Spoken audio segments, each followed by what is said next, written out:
Many of you know I was the survivor of a politically motivated shooting in 2017.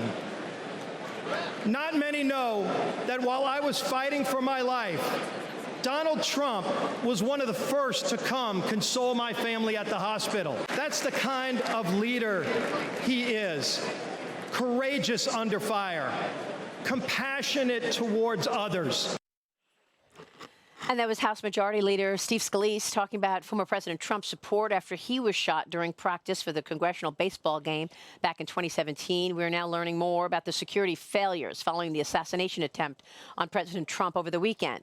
Local police also confronted the shooter after being alerted by rallygoers, but fell back after he pointed his weapon at one of them. The shooter opened fire moments later. U.S. officials reporting that Iran was also plotting to kill the 45th president. Authorities say they have found no connection between the Iranian plot and the 20-year-old shooter. Joining me right now is the man himself, Louisiana Congressman and House Majority Leader Steve Scalise. Congressman, thanks very much for being here.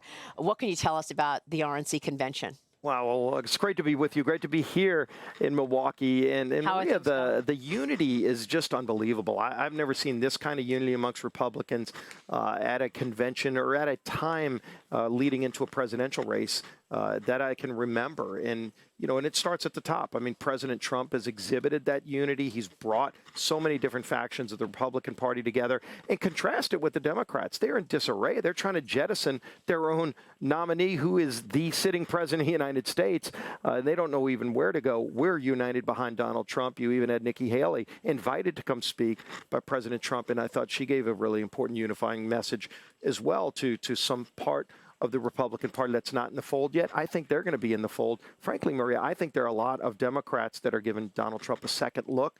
And if you just give him an honest look and ignore the garbage you've heard on the media for so long, you will love this guy because he cares about this country. He loves his family. You heard Laura give an incredible speech last night. Eric talked about that just before me. I mean, it was just such a wonderful message. And for those of us who know Donald Trump, we know the kind of person he is, compassionate.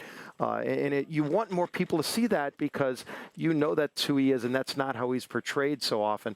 I think if more people get to see that, you'll see so many more people come into this big tent. It's a growing tent right now, and it's a very positive set of energy, and it starts at the top. Donald Trump, when he got up and gave that fist clench, I think it told everybody, I'm fighting for you. I'm not done.